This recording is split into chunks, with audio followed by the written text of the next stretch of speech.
हमने भी कुछ तैयार किया था सर, तो मैं आपसे सिर्फ 1 मिनट का वक्त लेना चाहूँगा और मैं आपकी जो इतने साल की जो जर्नी है उसको पिरोना चाहूँगा अपने शब्दों के माध्यम से, अगर आपकी इजाज़त हो तो।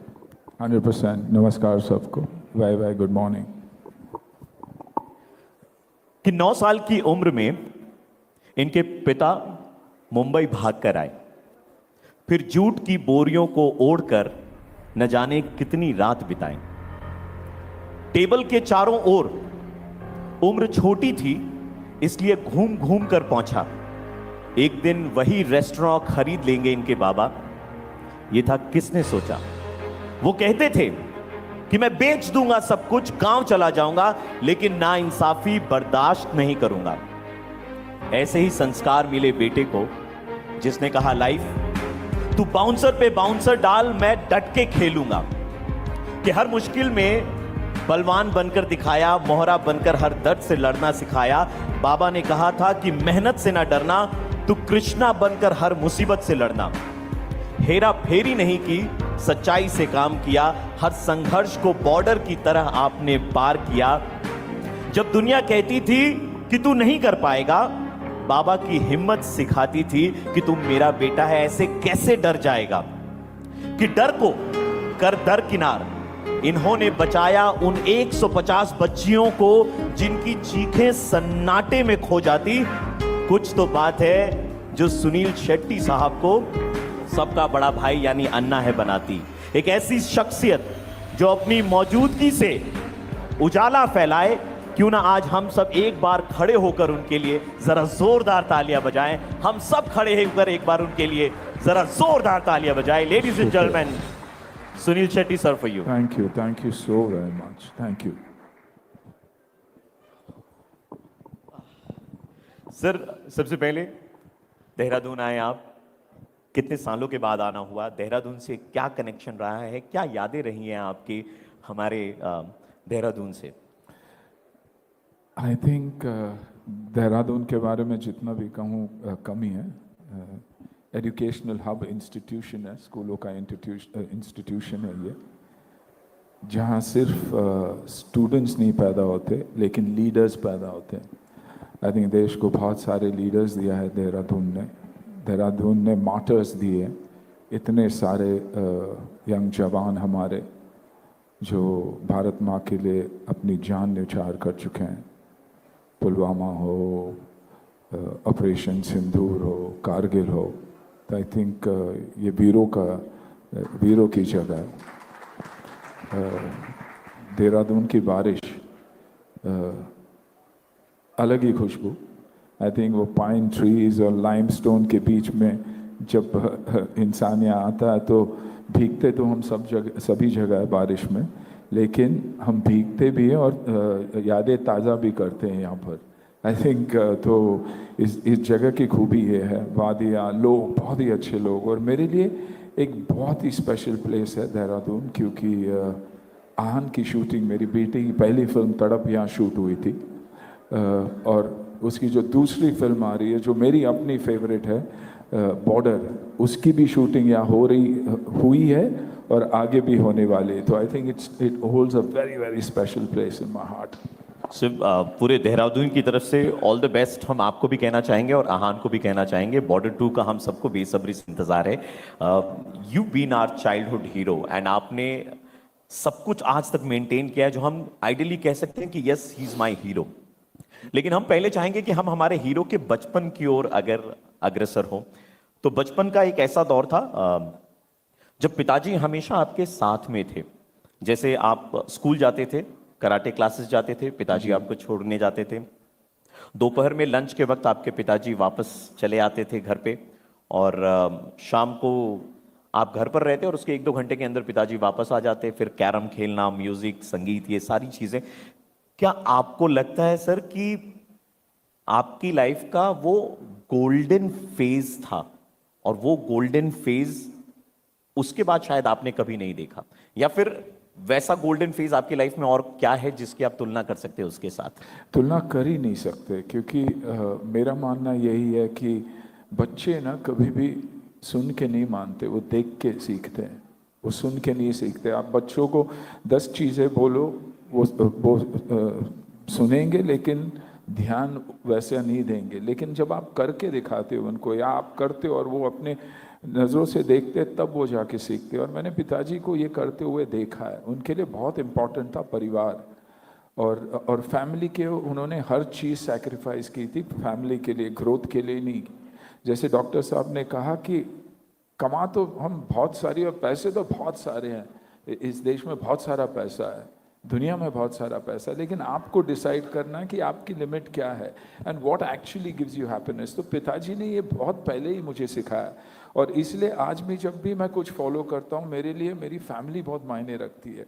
इंडस्ट्री में रह के भी मैं एक इंडस्ट्री का हिस्सा नहीं हूँ, क्योंकि 6 बजे के बाद आप मुझे सिर्फ घर और फैमिली के साथ देखोगे, और वही मेरी ताकत रही है। That's been my backbone. ऊपर नीचे हाईज लोज ज़िंदगी में आते ही हैं, लेकिन वो लोज को हैंडल करता है जब आपकी फैमिली आपके साथ है और आप अपने फैमिलीज़ के साथ हो। तो I think that is the lesson जो पिताजी ने मुझे दिया, और मेरी कोशिश यही रहती है कि मैं वो कंटिन्यू करूँ। क्या बात है। परिवार को साथ में लेकर के चलना अगर हो तो कोई इतने बड़े नायक यानी कि हमारे सुनील शेट्टी साहब से सीखे। मैं चाहूंगा उनकी सोच के लिए हम सब मिलकर के एक बार जरा जोरदार तालियां दे सकते हैं। सर, यहाँ पर जितने भी लोग हैं ना, वो अपने दिल पे हाथ रख के ये जरूर कहेंगे कि बचपन में एक बार तो उन्होंने भी अपनी लाइफ में ये जरूर किया है कि घर के अंदर पानी गिराया है, और पानी के ऊपर में उन्होंने सोप, डिटर्जेंट पाउडर वगैरह गिराया है, और उसके ऊपर से वो फिसले हैं। जी। किया है कि नहीं किया? अगर किया हो तो ईमानदारी से एक बार हाथ खड़े कीजिएगा। बचपन में किया है तो ईमानदारी से। और मैं आपको बताना चाहूंगा कि हमारे नायक हम में से अलग नहीं है।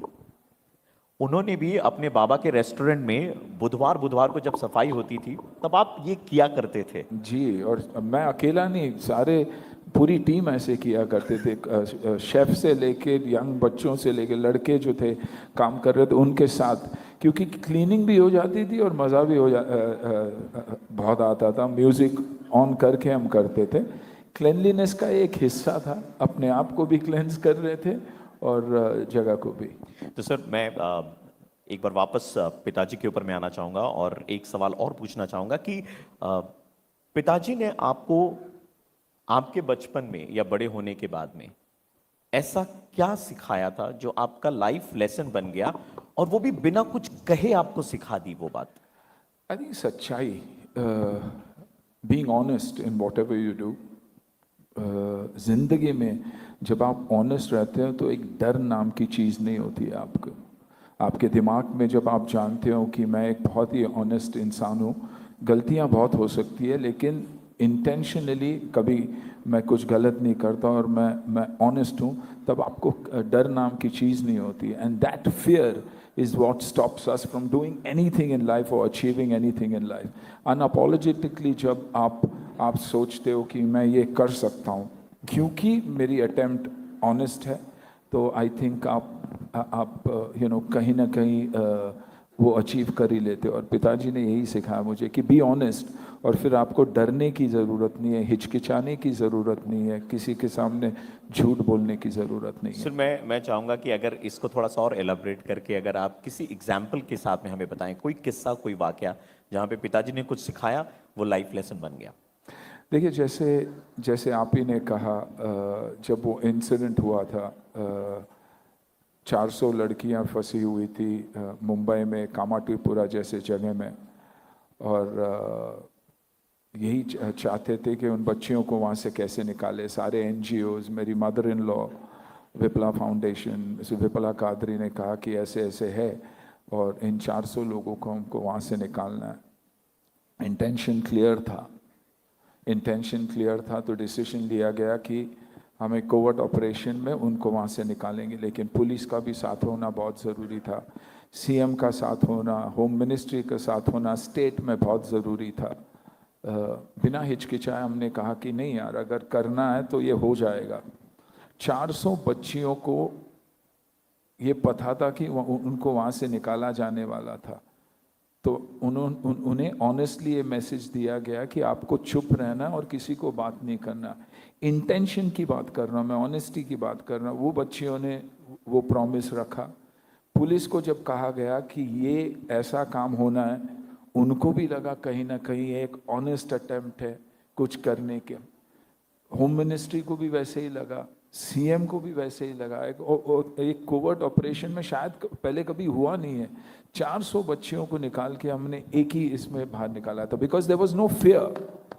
हमारी इंटेंशंस ऑनेस्ट थी, तो ये डर नहीं था कि क्या होगा, बैकलैश होगी, अंडरवर्ल्ड इसको चला रही है, हमको गोली लगेगी, हमको ये होगा। तो जब आप नेगेटिव सोचते हो तो पॉजिटिव चीज़ें होती नहीं है, हिचकिचाहट होती है और हम रुक जाते हैं। तो आई थिंक ये छोटी चीज़ें हैं, ये बहुत ही छोटी चीज़ें हैं, लेकिन बहुत बड़ा इम्पैक्ट हो सकता है ज़िंदगी में। Thank you so much, sir. There's so much to learn from you, and we would love to hear all the stories. हालांकि हमारे पास में उतना वक्त नहीं है। हम एक्टिंग करियर की बात करेंगे सर, तो मैं चाहूँगा कि आप अगर हमें बताएं कि एक्टिंग का पहला ब्रेक आपके पास में किस तरीके से आया था, और क्या एक्साइटमेंट थी, और पिताजी का क्या रिएक्शन था, घर पे मम्मी का क्या रिएक्शन था जब आपको एक्टिंग का पहला रोल ऑफर किया गया था? देखिए, एक्टिंग का पहला रोल इसलिए ऑफर किया गया क्योंकि मैं एक मार्शल आर्टिस्ट था। एक स्टेज आती है ज़िंदगी में, हमेशा, जैसे कि आज बोलते हैं कि लोग फिल्में चल नहीं रही, लेकिन कहीं ना कोई कुछ बड़ा होने वाला है, ये मेरा मानना है। क्योंकि जब मुझे फिल्मों का पहला ऑफर हुआ तो वो दौर था जब डीवीडी पे फिल्में आने लग गई थी। लोगों ने सोचा था कि कभी कोई थिएटर जाएगा नहीं, अभी डीवीडी में घर बैठे बैठे हम मज़े से फिल्में देख सकेंगे। उस दौरान जो ट्रांजिशन हुआ, तब एक्शन बहुत चल रहा था। मैं एक मार्शल आर्ट्स बैकग्राउंड से आता हूँ, और मैं लाइव स्टेज पे कुछ परफॉर्म कर रहा था, किसी ने मुझे देखा और ऑफर किया। अभी देखिए, पीरियड खराब था, जैसे पेंडेमिक के दौर पर ही बहुत सारे सिटीज़ बड़े हुए। जैसे पेंडेमिक के दौर में ही देहरादून में जब लोग वापस आए, उन्हें लगा कि यार हमारी जगह, हमारी जन्मभूमि is better than any other place. कर्मभूमि है तो होती है, लेकिन जन्मभूमि इज बेटर। तो वैसे एक टफ फेज में मुझे मौका मिला, क्योंकि वरना फिल्में चल रही थी, एवरीथिंग वाज गुड। ट्रांजिशन में वो हीरोज ढूंढ रहे थे, क्योंकि एक्शन ही है जो मास तक पहुंचती है। तो मुझे वैसा मौका मिला। एंड फर्स्ट फिल्म था, पिताजी को जाके मैंने कहा कि पिताजी ऐसे ऐसे है। He says, are you serious about it? तुम ध्यान दे के काम करोगे, रेस्टोरेंट्स के बारे में भूल जाओगे, बाकी चीज़ों के बारे में भूल जाओगे? तो मैंने कहा हाँ डैड, मैं I will give it my best. तो कहा one life to give it your best, लेकिन एक चीज़ याद रखना, तुम्हारे लिए सक्सेस यही होगा कि एक छोटे से गांव का लड़का मुल्की मैंगलोर से जब निकलेगा, देश भर में नाम कमाएगा, तो पहले अपने परिवार के बारे में, अपने कौम के बारे में, अपने लोगों के बारे में सोच के हर वो स्टेप लेना। तो I think that made a difference. और मैंने डिसाइड कर लिया था कि फाइनली मेरे ज़िंदगी में मैं कितना अचीव करूँगा मैं नहीं जानता हूँ, सक्सेस से फेलियर, लेकिन जब निकलूँगा तो लोग एक गुडविल के साथ निकलूँगा, और ये चाहूँगा कि लोग कहे कि he was a very honest man. To sum up the answer, मैं कहना चाहूंगा कि हिंदी में एक 2 लाइनों की कविता है। कहते हैं कि चलते रहोगे पथ पे तो चलने में माहिर हो जाओगे, या तो तुम्हें मंजिल मिलेगी या अपनी जिंदगी में अच्छे मुसाफिर हो जाओगे। जी, और मुझे so taking a Q from that sir, आपने जब करियर की शुरुआत करी तो आपके पास में एक्शन मूवीज बहुत आ रही थी। कहीं ना कहीं आपको ऐसा लग रहा था कि यार मैं थोड़ा रोमांस वाले किरदार भी अदा कर सकता हूँ, तो वैसे रोल्स भी मेरे तरफ आने चाहिए? जी, ऑफ कोर्स लगता था। फिल्में सक्सेसफुल थी, एक्शन फिल्में, और माँ बाप और फैमिली, खास करके जब बेटी पैदा हुई, वो जब आने लग गई फिल्में देखने, तो माँ, बेटी, बीवी, जब हम वापस घर जाते थे तो मैं पूछता था कि आपको फिल्में कैसे लगी, मेरी फिल्म कैसे लगी? बोले बहुत अच्छी फिल्म है। तो खुश होता था मैं, लेकिन साथ साथ मैं ये भी देख रहा था कि सैराडोन की गोलियां बहुत बढ़ती थी घर में यानी सरदर्द बहुत उन्हें होता था, क्योंकि उनको मारधाड़ देख के वो थक जाते थे। तो ये सरदर्द की गोलियां जब ज़्यादा इस्तेमाल होने लगी, मुझे लग गया था कि it's time for a change, और मुझे कोशिश करनी चाहिए कुछ और करने। और तब मैंने गोपी किशन, अपने धड़कन, हेरा फेरी जैसे फिल्म मैंने सिलेक्ट करने की कोशिश की। हारा मैं, बहुत सारी फिल्में मेरी नहीं चली क्योंकि वो ट्रांजिशन लोगों को पसंद नहीं आया था, लेकिन आई थिंक लगातार ट्राई करने के बाद कहीं ना कहीं जाके मैं सेटल हो गया। सर, आपको सब अन्ना अन्ना कहते हैं, ठीक है ना? हमें नहीं पता इसकी शुरुआत कहाँ से हुई थी, लेकिन मैं ये जानना चाहूंगा, अन्ना मतलब हम बड़े भाई के रूप में देखते हैं जी।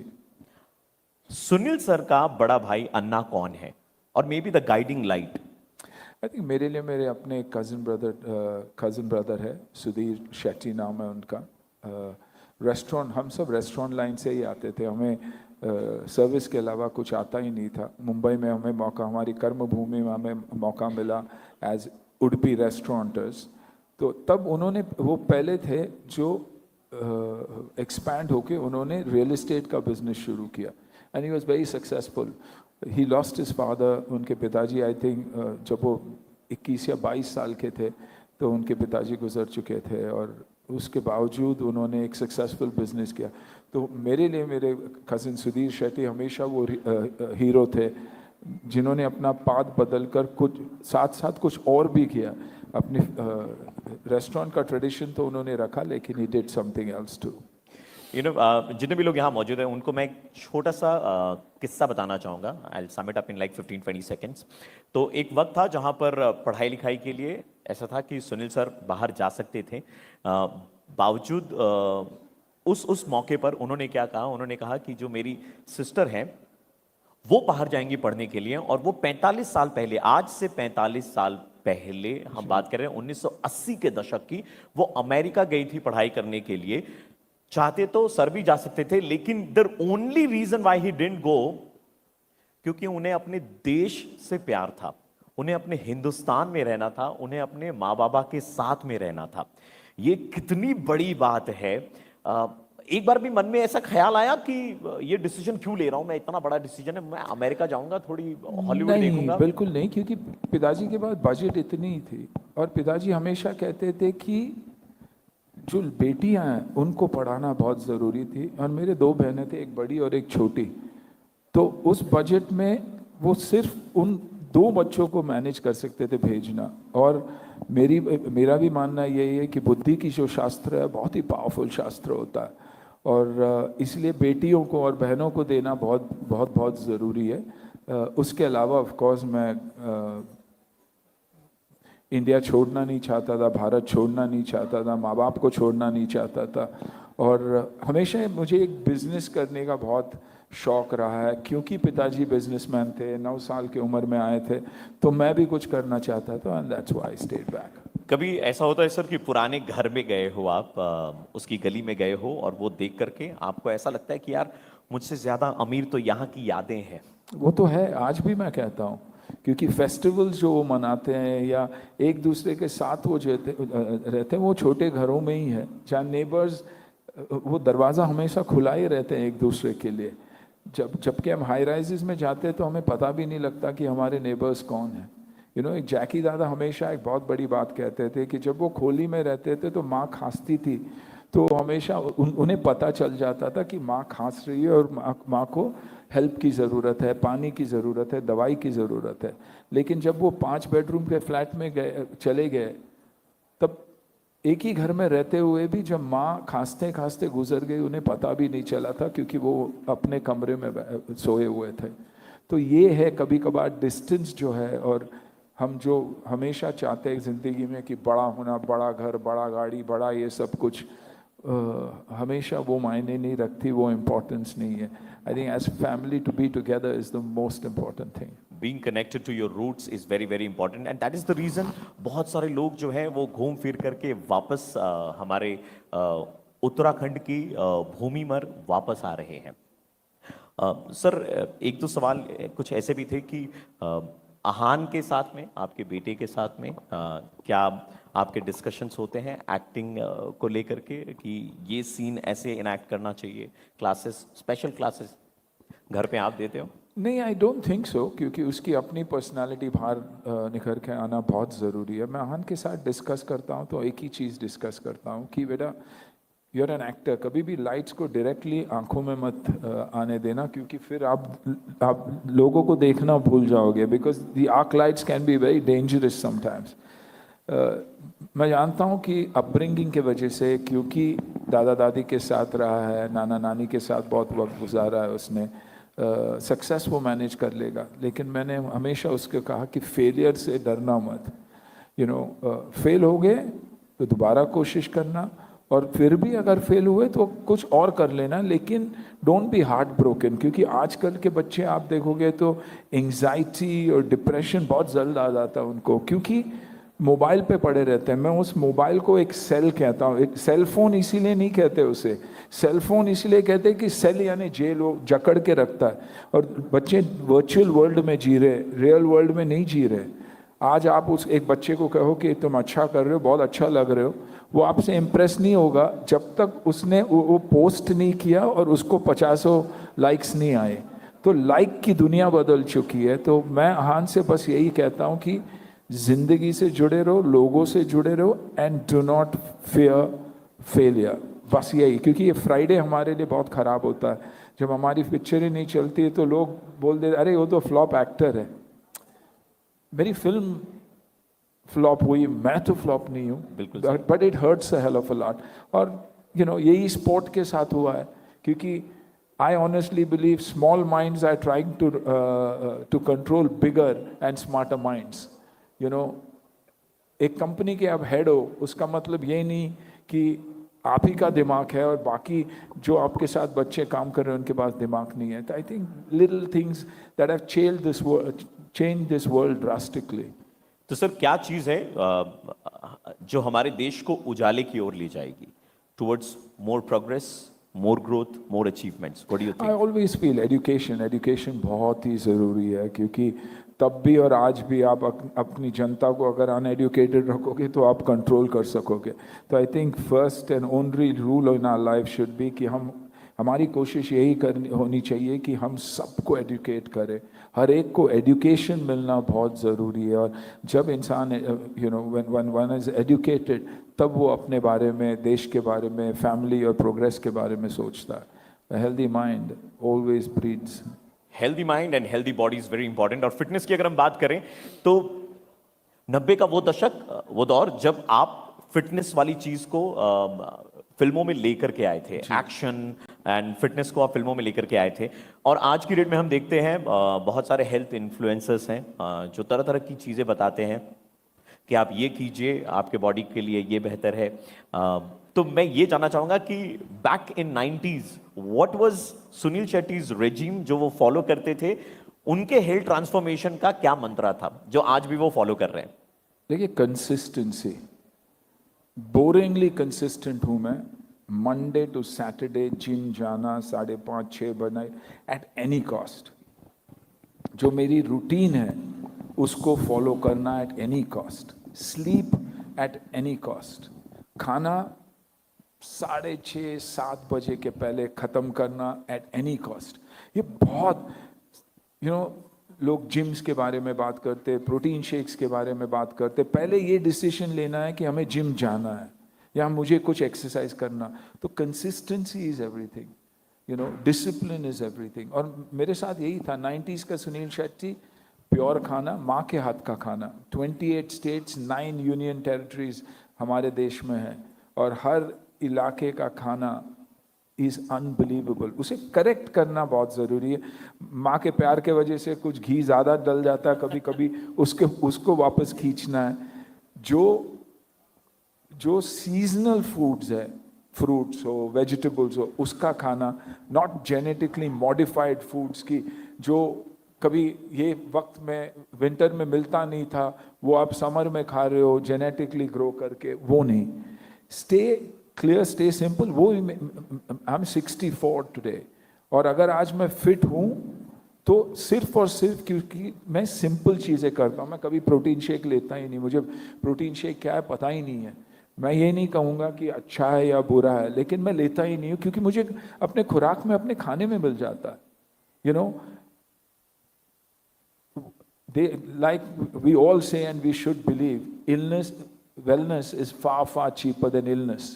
तो बीमार गिरो ही मत। और ये आप बीमार तब नहीं गिरोगे जब आप एक सिस्टम और रूल फॉलो करते हैं। And I have always kept it simple. Sir आपने जैसे कहा ना कि मम्मी जो एक्स्ट्रा घी डाल देती थी, ठीक है ना, कभी आप ना कर पाए, आप ये बोल पाए कि अरे मैं सुनील शेट्टी हूँ, आई एम एन एक्टर, मेरे को डाइटिंग करनी है, फिट रहना है, लेकिन मम्मी को मना नहीं कर पाए? नहीं, मम्मी को मना नहीं कर सकते आप, लेकिन मम्मी के हाथ का एक वक्त का खाना हो तो बाकी दिन का खाना मैं छोड़ देता हूँ, क्योंकि कैलोरीज कहीं ना कहीं, it's a math 2 and 2 will always make 4।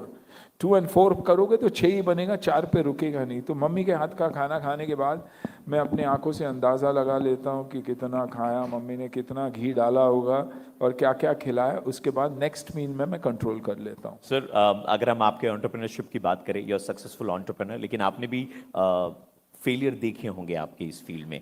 How did you tackle the loss that you faced in your entrepreneurship career? देखिए मैंने कभी सोचा ही नहीं था कि मैं इतनी दूर आऊँगा एज एन एक्टर। इतना सारा प्यार, you're a passport to anybody's heart, इतने अपॉर्चुनिटीज़ आते हैं हमें। और मैंने एक चीज़ देखा हुआ है कि एज एन एंटरप्रेन्योर अगर आप अपने काम के साथ अपने बच्चों की तरह प्यार नहीं करोगे तो काम भी आपके साथ वैसे ही करेगा। तो मैंने बहुत फेलियर्स देखे as an actor, when I was acting and trying to do business. दोनों चीज़ें नहीं हुई मुझसे, और मेरी फेलियर्स के वजह से मुझे सीख बहुत मिली, और उस सीख के वजह से आज आई एम सक्सेसफुल। क्योंकि स्टार्टअप्स या यंग एंटरप्रेन्योर्स जो आए हुए हैं वो चाहते हैं कि उन्हें एक मेंटोर मिले या इन्वेस्ट करने के लिए मिले। तो अच्छे फाउंडर्स के साथ I have invested, and because they have grown I have grown, and my success is their success. क्योंकि मैं एक एक्टर हूँ, हर चीज़ लोगों को लिखना अच्छा लगता है कि Suniel Shetty the entrepreneur, Suniel Shetty this, लेकिन सक्सेस उनका है, क्रेडिट मुझे दिया जाता है। But what you do as an actor, लेकिन गालियाँ भी उतनी ही पड़ती है। जब गलती से कुछ बोल देते हैं तो ऐसे छाप देते हैं लोग कि there is no tomorrow. Sir तो मैं ये जानना चाहूंगा, आपने स्टार्टअप्स की बात करी है, क्विकली 1 और 2 क्वेश्चंस। स्टार्टअप्स की बात करिए, तो अगर हमारे उत्तराखंड में कोई है जो स्टार्टअप शुरू कर रहा है, and if they want to approach you as investor on board, what is the process, how should they go about it? I have a very strong team, और ऑनलाइन अवेलेबल है ही। All they have to do is connect. अगर मैं personally invest न भी करूँ तो कहीं ना कहीं उन्हें रास्ता दिखाऊंगा। लेकिन अगर बच्चे ये सोच के आ रहे हैं कि मेरे पास स्टार्टअप है, आइडिया, और आपको पैसे डालना है, तो कोई पैसे नहीं डालता। एक आइडिया, एक game changing, path breaking idea होना बहुत ज़रूरी है जी।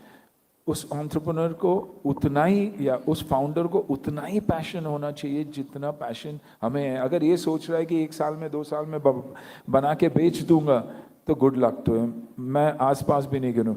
मैं स्टेबिलिटी देखता हूँ बिजनेस में। मैं यूनिकॉर्न नहीं सोच रहा हूँ, क्योंकि पिताजी ने कभी यूनिकॉर्न सोच के नहीं स्टार्ट किया था।